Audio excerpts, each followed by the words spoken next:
Radio, a podcast produced by Winding Trails Media for writers by writers. Writers, agents, and publishers, for the first time since the Gutenberg Press, find themselves lost in a maze of mystery as technology alters the shape of the publishing industry. Searching for Answers is a group of writers throwing pop culture, writing, and publishing into a crucible of clarity, passion, and humor. This group is the Right Pack.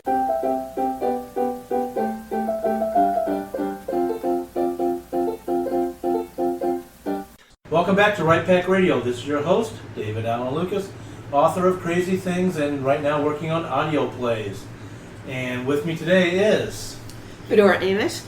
I write Victorian whodunits like Jack the Ripper in St. Louis and recently out Mayhem at Buffalo Bill's Wild West.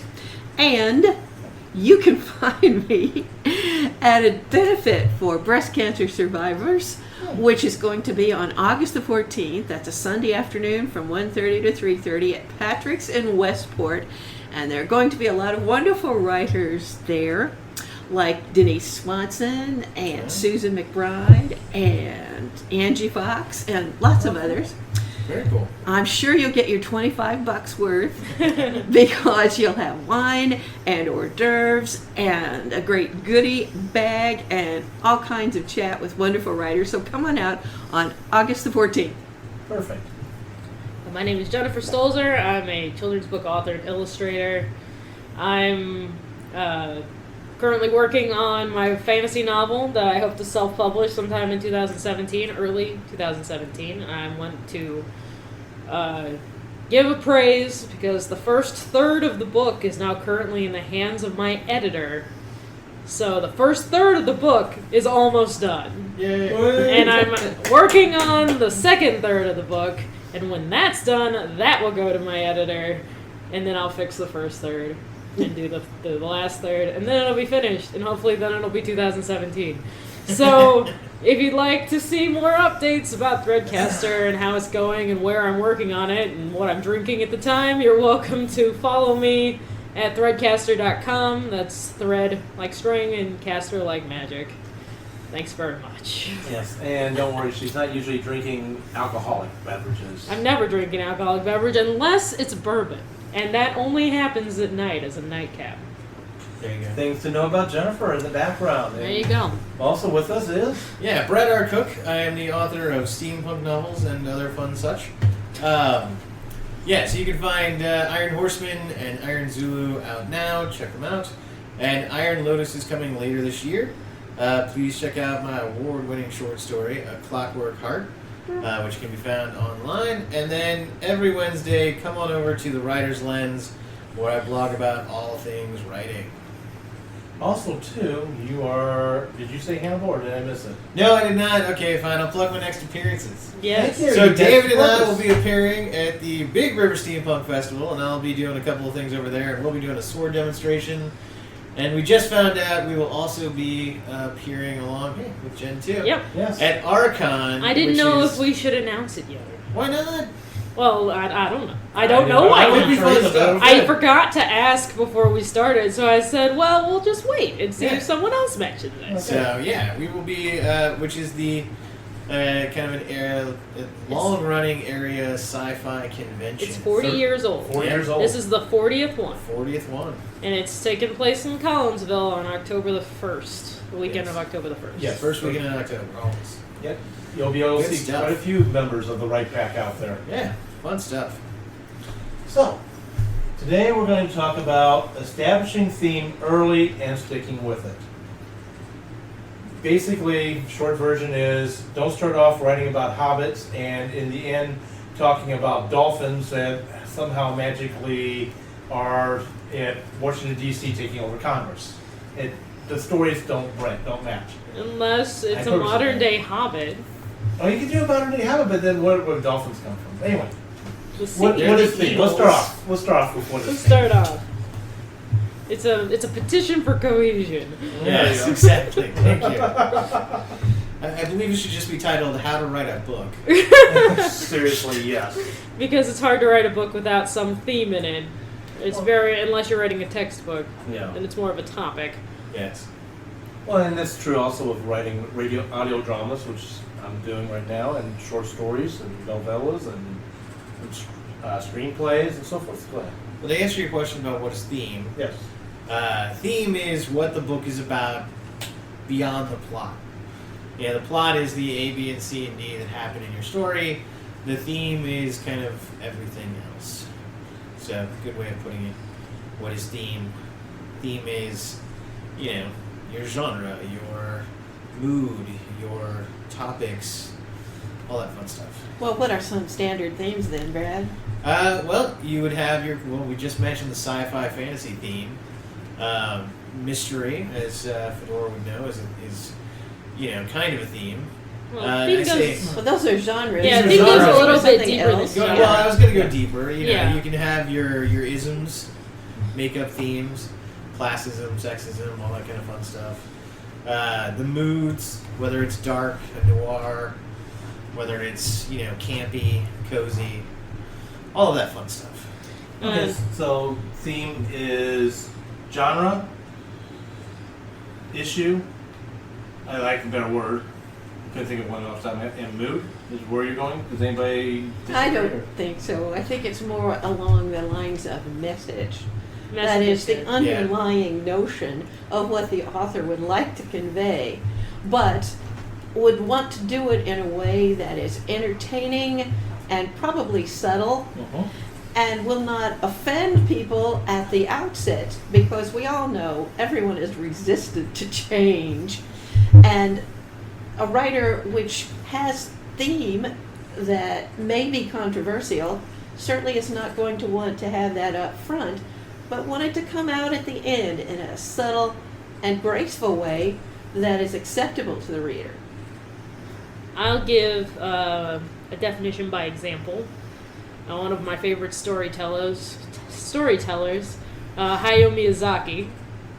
He makes some of the most profound animated films of the modern era.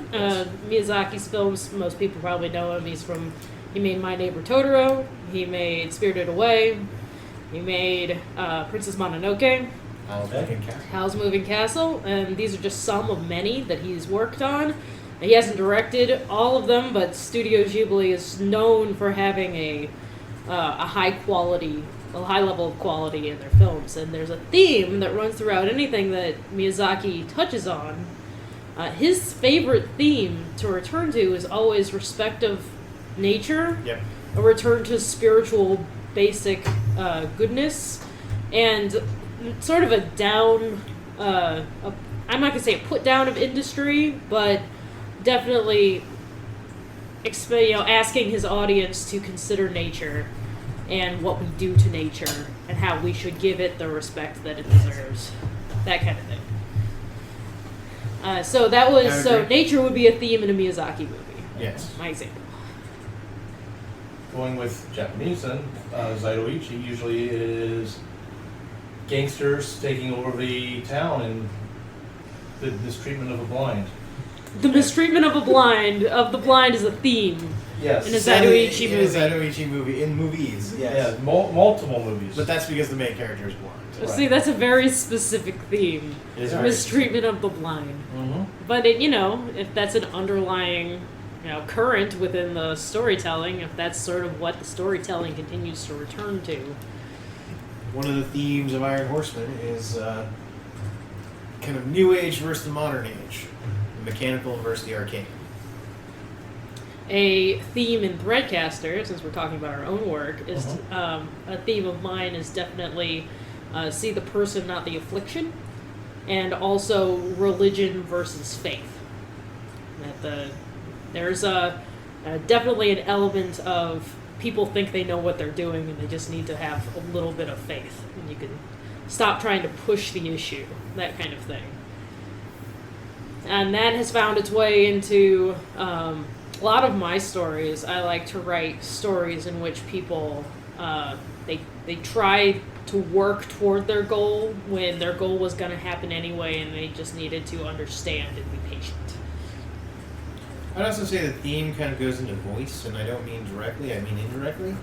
Because most authors tend to come back around to similar themes in their books. Talking about Miyazaki. His films, all have kind of a central theme to them. You can almost spot a Miyazaki film simply by watching it and catching it. So that's what I mean.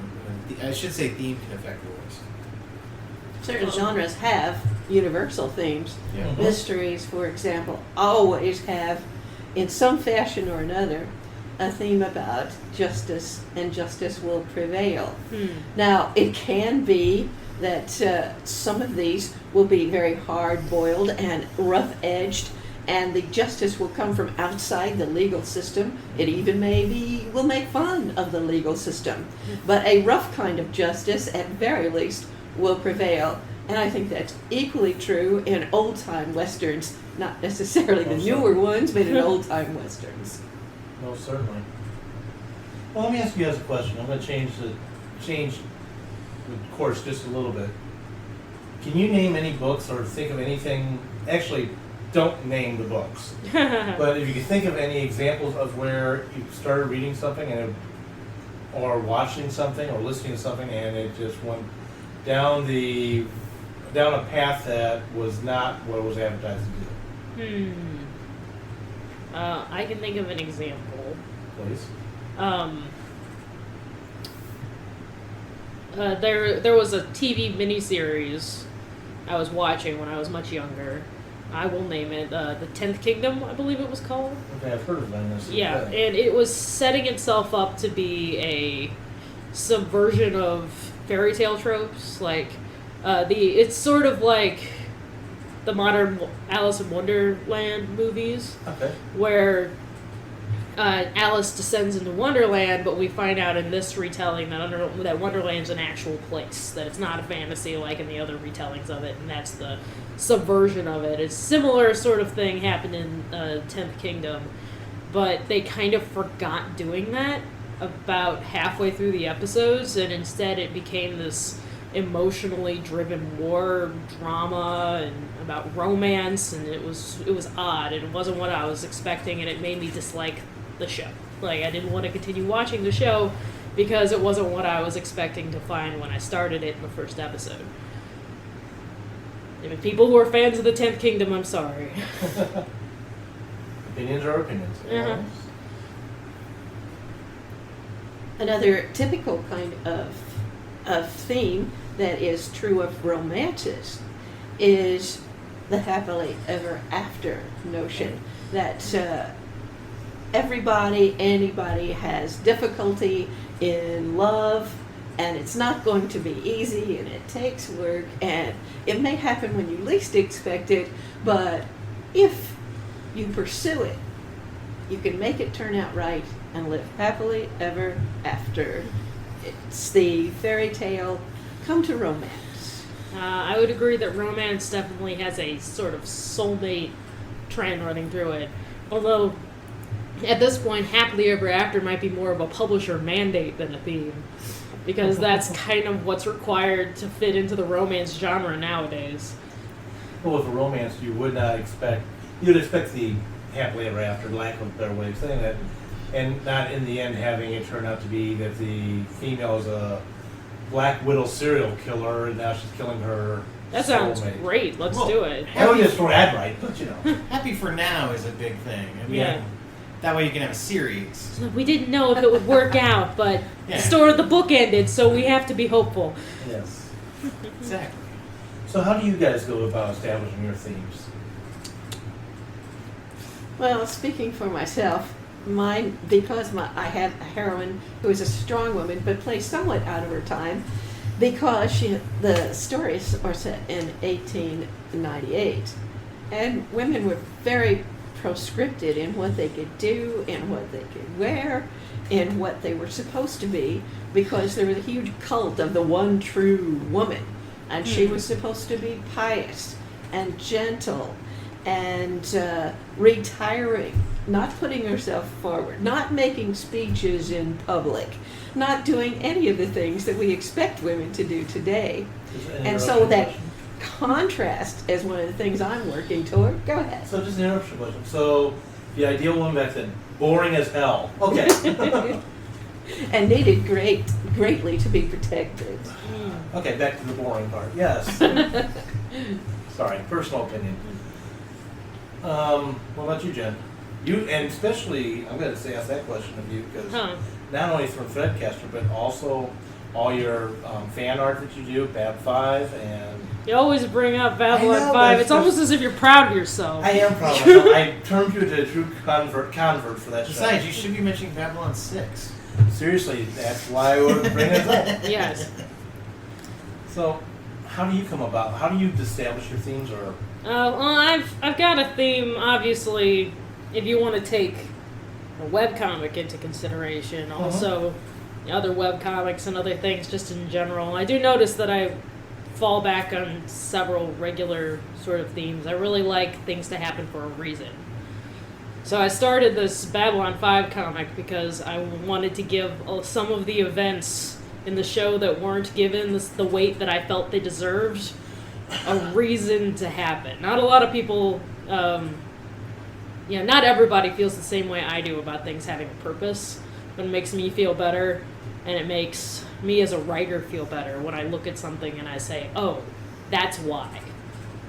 So things having a reason, things having a purpose, in the Redcaster, there's a lot of that. Kat's not sure, my protagonist Kat is not sure if what she's doing is the right thing, but if she can feel like she's serving a purpose, that'll convince her to keep going. A lot of the characters that she runs into are being asked to give a sacrifice of their lives when they feel like they've already been kicked by society. And so many of the arguments I've actually had to change them because I realized I was getting redundant in my rewrite, is convincing them that they're going to serve a greater purpose by giving the sacrifice. And that's a theme I guess I put into my own life as well, is trying to make things significant, if not for me, then for someone else. Doing things for other people in a way that makes me feel like my efforts have paid off.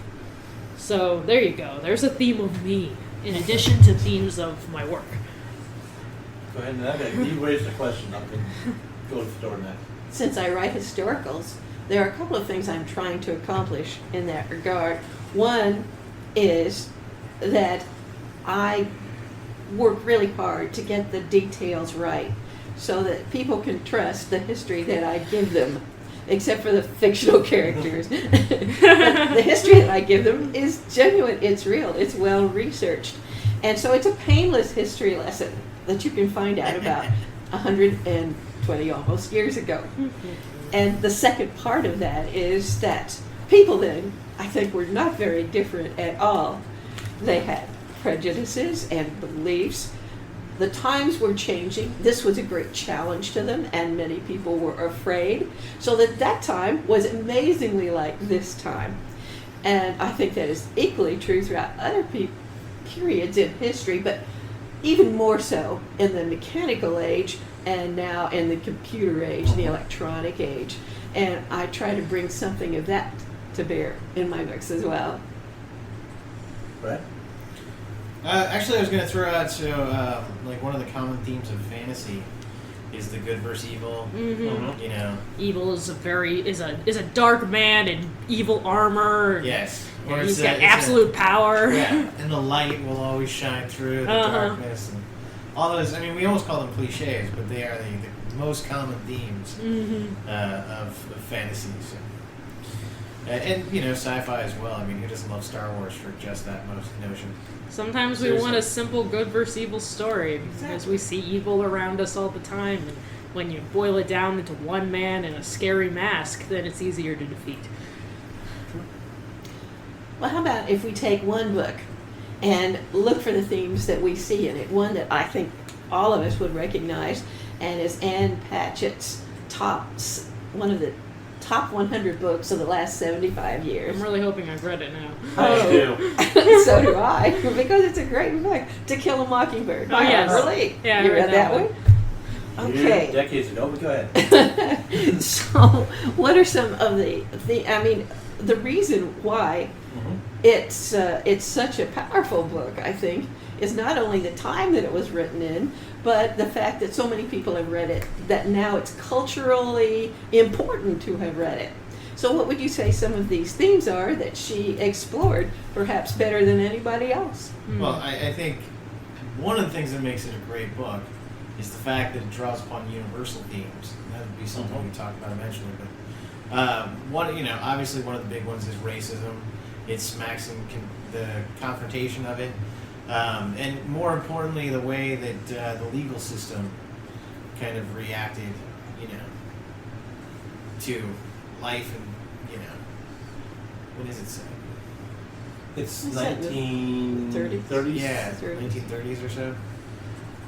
So yeah, that's definitely one theme. There are, gosh, there are plenty. Well, playing racism against itself too. It's like they portray the poor white culture in that book the way that a lot of other books would portray black culture. I always remember, I read this in high school, so I remember very clearly when they were telling the story of the hillbillies that lived on the hill, and the father got both his wife and his daughter pregnant at the same time. And that stuck out to me with an ick, ew, no.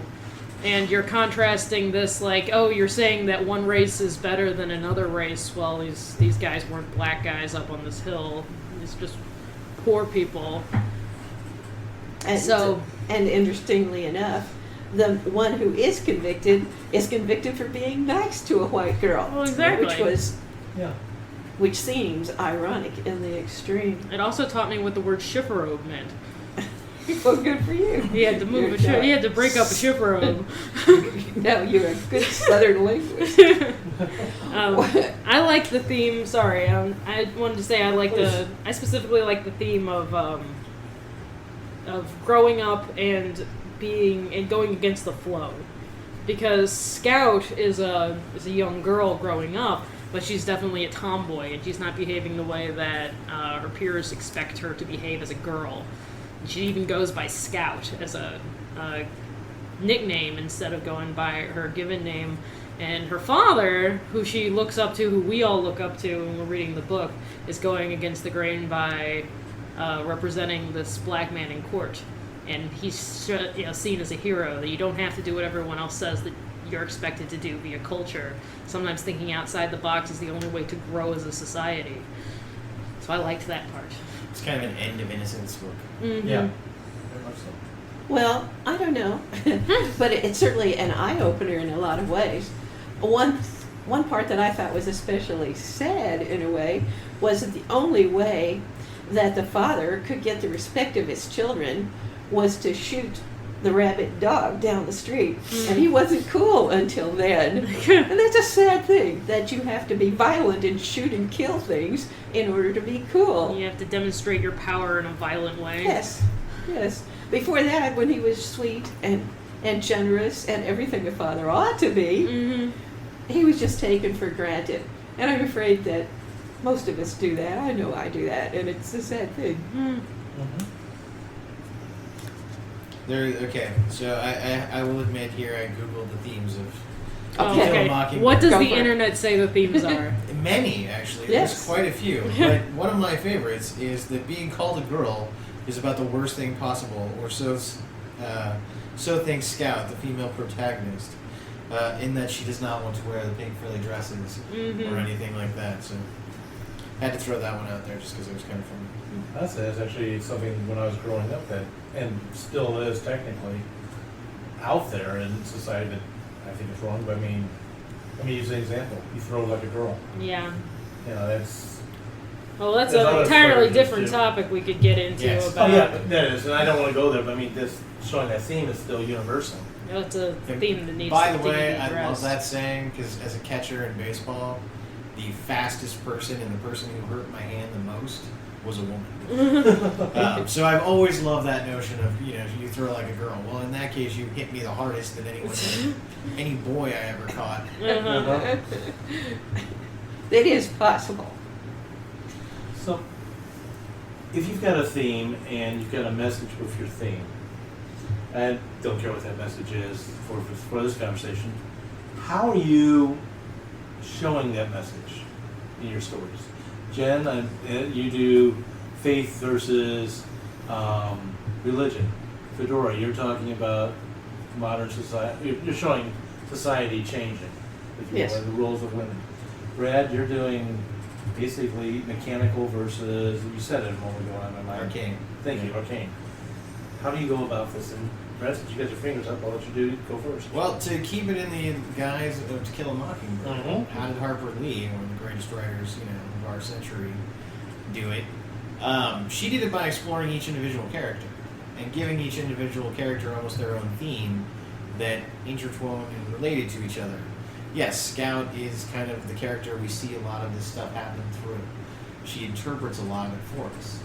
But we also get Atticus and his beliefs about the law, his beliefs about, a fair trial for everybody. Whereas a lot of people in the town think, only rich white guys or well-off white guys should get a fair trial. Mm-hmm. And then through that, then you see kind of some of the other parts of the townsfolk. She uses each one of these individual kind of characters to explore a theme. I do it a little bit more, I guess, out in the open, as less kind of using my characters to explore the theme, and more like, the overall plot points that are going on, as a way of doing it, and kind of the things that, I should say, the characters discover along the way, as a way of raising theme. One of my favorites, and the one that comes out at the end of the book, and so I think is perhaps that is supposed to be most important, is embodied in Boo Radley. Yeah. Because he is a symbol for the mysterious, the scary. Even his name is scary. He's Boo Radley. And yet it turns out he's not only a very nice guy who happens to be very pale and stays in the house all the time, but he is generous to the children, and he is a protector to them as well. So what we fear may be entirely the wrong thing to fear. Yeah, that was one of the things they mentioned. That one of the themes through there is the notion that Roosevelt's theme of the only thing you have to fear is fear itself. Mm-hmm. Because they're afraid of Boo Radley when they have no need to be afraid of him. All right. What was the question? How do you express theme? How do you How do you express express theme? theme? How do you express theme without overwhelming? Well, right now I'm trying to tell the story since my novel is very episodic in nature. It's a journey, so they go from one town to another town to another town to another town, and technically Kat has to complete the same job every town she goes to. She has to convince someone to join her party. So a way that I show theme without overwhelming is trying to find a new, subtle subversion of how to do this each time we try. It would be easy for her to come in and say, I need you to do this because, I'm the boss and you have to do it. And someone says, I'm intimidated, I'll join you. And then she goes to the next town and says, I'm the boss and you have to do this too. And that guy says, I'm intimidated, I'll join you. And then the last town, she says, I'm the boss, you have to do this. They say, I'm intimidated, I'll join you. The story would be over real quick, but I haven't done a whole lot of work interpreting my message. Stop and think about how people would react to being asked to give your life for someone else. Like, how would they be angry? Would they be sad? Would they be afraid? Well, I've got all these different places to explore all the different ways that happens, and then see all of their different thought processes that will, of course, I need to get them to join my group in order for the plot to continue. Then the audience knows I have to do that for the plot to continue, but I want to make sure that they are intrigued and included throughout the entire journey. That when we go to a new town, they don't say, okay, how are we going to get them to come on this time? Have them sit there and want to explore the world and want to explore the people that are there and be interested to see how she's going to do it this time, because every time is going to be different. Every time is going to be a little bit more complicated. It's easy to say, hey, this is the first one. The first one joined me because I gave a rousing speech. And then maybe the second one joins because the first one joined. Hey, I got this guy. This guy said that he'd like to come. If he believes me, you should believe me too. Oh, okay, well, maybe I should. That's a different point, following by example. And then maybe the third one, it says, I don't care what those people do. I don't like you, and I don't want to come with. And so you have to figure out what's making that third person tick, what's making them say yes or no, and then appeal to them on a personal level. Like, it's a thinking process, and it's an organic process. Like any writing, any story should be organic in thinking, and I'm a big stickler for character. I love character. So the theme should present itself through the story as naturally as character development would. Because that's something that is on the minds of your characters the same way it's on the mind of you as you write it. I think that Jennifer has a good point when she talks about character, because I believe that the main tool in the writer's toolbox is the actions and reactions of the protagonist. Does your character hide in the closet anytime a difficulty comes up? If so, you're going to have a really damn short book, because there's just nothing going on. Your characters have to react in a way that is active, shows them doing something, even if it's the wrong thing, and probably for the right motives, even if it's the wrong thing. So it is what the characters do and how they react to adversity that will draw the main source of your theme as it comes toward the grand climax and the final denouement. I'm kind of curious. I tend to write themes knowing, like when I write, I know the themes that I want to touch on. Especially in Iron Horseman and Iron Zulu and Iron Lotus, I knew the themes I wanted to kind of touch on from the very beginning and kind of planned it out that way. But I'm curious about you guys, and I'm curious about the books you know. I'm assuming Harper Lee from what I've read about To Kill a Mockingbird. Now having seen, I haven't read entirely yet, but hearing everything about... Guess they're Watchmen? Thank you. How do you guys do it? Do you write the book and then start exploring what themes you actually touched in it? Or do you write knowing what themes you want to touch on? Well, I'm a plotter, so I know the concept, the idea of what I'm going to go for, at least for my main theme. You know, I'm writing a story about a girl who dies at 6 and is a ghost, and it's a story of her ghost life.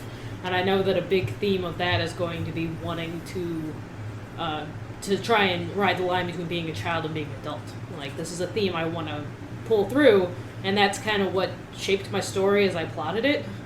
So I'm going to say before, because I'm a plotter. I guess I have the same themes all the time, and I just try.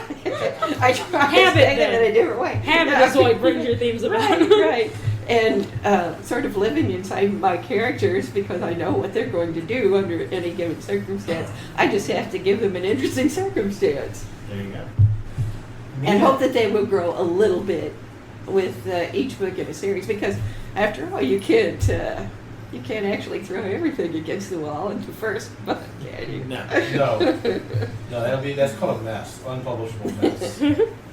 I've been silent for most of this conversation only because I can't borrow. I've learned the hard way to borrow from Hemingway, which would be another conversation, but not to talk about a work in progress, because you'll end up you'll end up getting rid of your passion for it. At least that's what happens to me. But I'm not going to talk about that, but I will talk about one thing I've learned as I do that work in progress, which is I bait and switch myself on my themes. I think I'm going to be writing about, let me use an example.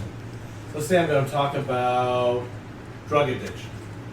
Well, that's my plan. I'm writing about drug addiction. Next thing I know, I've got a story about revenge. Where did that come from? So, I tend, since I'm not exactly a plotter, I'm more a pantser. Doesn't surprise me, but that does come out as a bait and switch. Well, I think those two could work real nicely together. Oh, they can. There's not a problem They there. They do. But anyway, going on more themes. We've talked a lot about characters, and yes, characters are critical, absolutely critical to a story. And we've talked about situations, but Brad, I'm thinking about you for a moment. I'm thinking of a conversation, actually a compliment in a way you were given, Jesus, say 5 or more years ago. I wish you guys could see how terrified poor Brad looks while he's Brad waiting for is this to terrified. conclude. Where's this going? Do you remember when you really started breaking out? This is before you got your first book published. You gave your novel to Harvey Stanbrook, Yeah. or a novel. I don't Yeah, think a novel, not this novel. It was not this earlier novel. And he came back going, he learned a lot more about weather than he ever thought he would in your story. And in a way, it was a compliment from it. How, and where I'm going with this is, how do other things in your story, weather, setting, so forth, symbolisms, add or symbolize your themes? How do you work that in? Well, I tend to use, saying I don't always use my characters to express my themes, and sometimes that's true. Take Iron Horseman, for example. Yes, not the main characters, but the other characters really kind of, showcase the New World versus the Arcane themes that run through the books. That's very much done intentionally. Okay. The Templars versus the Knights of the Golden Circle. The Templars actually don't seem like it, but because they're Masons, they represent the mechanical world and an acceptance of the world. Whereas the Knights of the Golden Circle want to go back, so they represent the arcane. Through that, then I will use weather to express this, and by that I mean, I will assign certain weather themes to individual scenes, individual characters, stuff like that. The settings, how I put them together, the descriptions that you'll get. So, when you're with the Templars, you're more likely to run into technology and stuff like that. Whereas with the Knights of the Golden Circle, it's going to be very much of a feel of like old stone, things of that nature. So that even the settings, the themes, the setting reflects the themes that I'm trying to convey. I like doing that. It's a fun thing. I'm a visual person, so I often think this is something Hollywood does a lot. Mm-hmm. If you read any of the art books on like take Star Wars or Lord of the Rings or anything like that for an example, when you go into when they are designing the looks, the feels, how everything's going to be, usually those will kind of help propel the themes of that particular group. So, to take it very bluntly, Darth Vader will always be surrounded by kind of black, shiny, overwhelming, kind of look, whereas the rebels are always going to be in kind of a more, natural, setting that is a little bit less shiny and perfect. So, you'll kind of, I like to use that same ability. I use transportation a lot because my setting in 1898 was a time when transportation, that people could go a lot of different places where they really weren't able to before at a price even that they could afford. You could go to a Buffalo Bill's Wild West show from any place the train goes within about 300 miles and get a 50-cent ticket for $1.75, which was a pretty darn good deal, I think. And so I have a lot of different modes of transportation. Certainly there's horseback and buggy, and there are trains, and there are automobiles starting to come along, because for the first time, people could really move around and be someplace other than within 12 miles of their home, which is where most people lived out their lives until the Civil War. Heck, a car was only a couple $100. Okay, but no, wait. I'm going to go to Jen here in a second. But a couple $100 back then was a hell of a lot of money. Oh, yeah. That was a year's salary. Yes, exactly. Jen. In today's standards, I use, as both an artist and a writer, I use color a lot to describe my themes. I really love Guillermo del Toro and how he is extremely heavy-handed with his color theory. Like, he leaves nothing to the imagination. It's like, red means danger, so when you walk into a dangerous situation, everything is red. Lights are red, the people are dressed in red, someone's got a red, blood stain on their face. red like crazy. So I like doing that, sometimes more subtly than Guillermo likes to do. But giving a character a color or giving an idea a color, and Threadcaster Green is a holy color. Okay. So people who are associated, I made sure that no one else is wearing green, unless they're part of the symbology of the story. In my webcomic, my Babylon 5 webcomic, the color blue is a benevolent color, and it's a youthful color specifically for the Centauri. The young people all wear blue. The young, hopeful ones that are supposed to lead the nation all wear blue. And in that way, I've sort of tied them all together in a more subtle way. There's a pair of them that are going to end up married at the end. They're both wearing the same color for most of the comic so far. Most people probably won't understand, won't pick that up until they're in the same place. And you say, oh, they go together. They belong together. They've been wearing the same color this whole time. They didn't call ahead and coordinate. It's just something to sort of get the brain thinking in the background. It's another cue for the reader, person. The Centauri are fantastic. I'll talk about my favorite race in Babylon 5. They have a color theory that runs through all of their stuff. And there's in the Babylon 5 world, blue is often worn by people who are young, like when they wear their dueling outfits. Their dueling outfits are blue because it's supposed to make us think about when Londo and his friend were younger and in the army. But Londo wears purple, it's his favorite color, and then when he goes over to the dark side, he switches to a dark navy, which is, I think, supposed to be black, but it's dark navy, it plays better on TV screens. But he's also wearing gold at that point, and that's when he's at his darkest, is when he's wearing gold and black, and the metal and the darkness, and then as he comes back to the light, he switches to blue. He's wearing a teal, but he's always got red at his throat, because red is the war color. Their soldier outfits are red, and all of the members of the race that are actively trying to make war, either joining with the dark side or hating on Narns or doing whatever they're doing, are always wearing red or some form of red on them.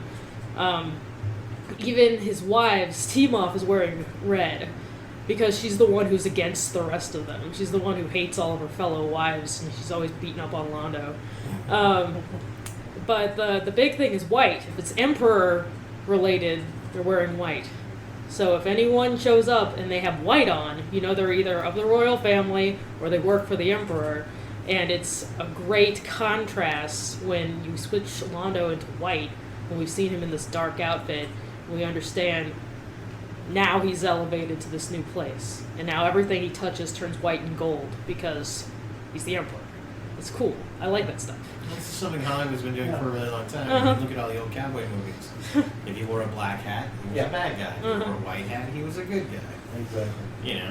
And to be honest, in most cinema today, if they're wearing all black, they're a bad guy. If they're wearing brighter colors, then they're not a bad guy. Which is great when it flips that. The man in black from Princess Bride. Mm-hmm. Not a bad guy, really. Right. Well, he was Zorro, used. Exactly. He was supposed to be. But he is the Dread Pirate Roberts, so Yeah. he's technically supposed to be a bad guy. But yet, that's the guys he's wearing. Everyone understands he's dressed all in black, therefore he's dangerous. He's not the hero. How could he be the hero? Yeah, You guys look Humperdinck black is too. walking around in light blue. Uh-huh. Nobody caught the Chuck Norris reference. Anyways, not so much colors, but symbolism was really used a lot. I'm going to go with movies. Alfred Hitchcock. You would see different things representing the same thing. It'd be, okay, I don't try to think of where this one came from, and this might not be him, but a spider web. Danger, entanglement. And later on you see a net. Well, it's a different form of a spider web. Still the same symbolism. Pretty certain he didn't like birds. He did not like birds. Almost in every movie, the birds Nor represent eggs. something bad. Yeah. They nor sure eggs. like blondes. Oh, that was his taste, yes. Outside of marriage. But as far as I know, off the record, as far as I know, he never cheated. But anyway. Sorry, Mr. Hitchcock. Yes. We didn't mean to imply that you like blondes that way. I'm not saying you didn't like them that way, just didn't do anything. Well, name a We Hitchcock did mean movie to that doesn't imply have that a you like blonde blonde. woman in it. Yeah. Even Just one like that I Howard think Hughes was like Redemption brunettes. Blonde. Mm-hmm. Aaron Hughes put Alright. that in every one of his films. Yeah. So, any final thoughts on themes? Thoughts on Yeah, I have one. Please. That a writer's job isn't just themes, like a bunch of sort of disassociative themes, but You don't rather. fall against the wall? Sorry. I suppose that one can do that, but I think that in a larger sense, it is a worldview, a Weltanschauung, as the Germans would say, that gives us a viewpoint that the writer maintains, and we can trust that viewpoint. We can trust that Stephen King is always going to scare us, Yeah. can't we?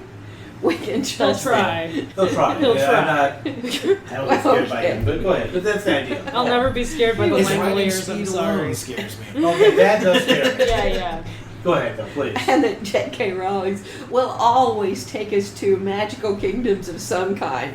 Or Unless try. she's writing as her I alter ego know. for a mystery And how novel. successful is she? I mean, you did know, not there's convey no those comparison. No.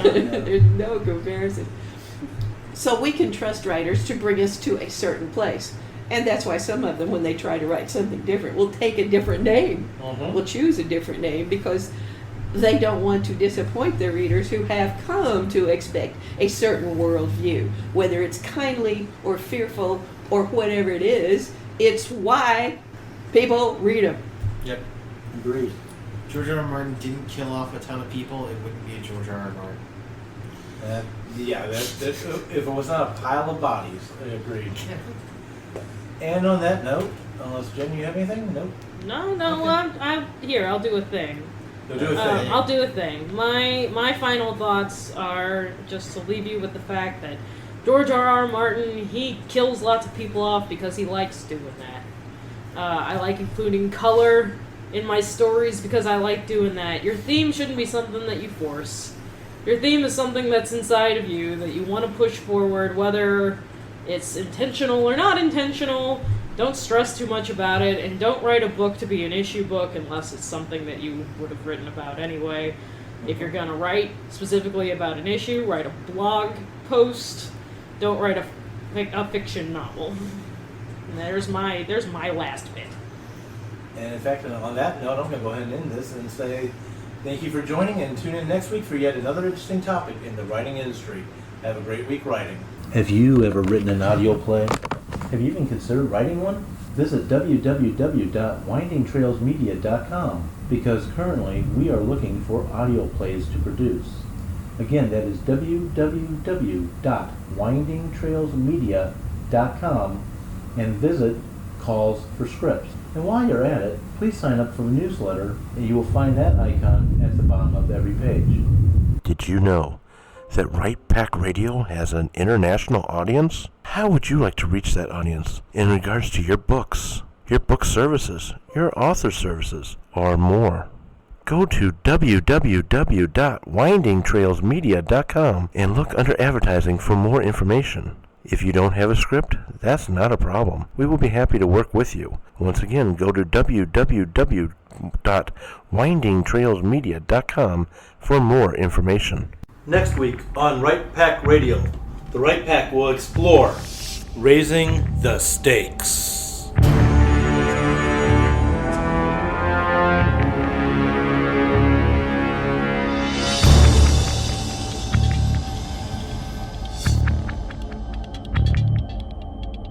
The new theme songs for Right Pack Radio were written and performed by Meredith Tate.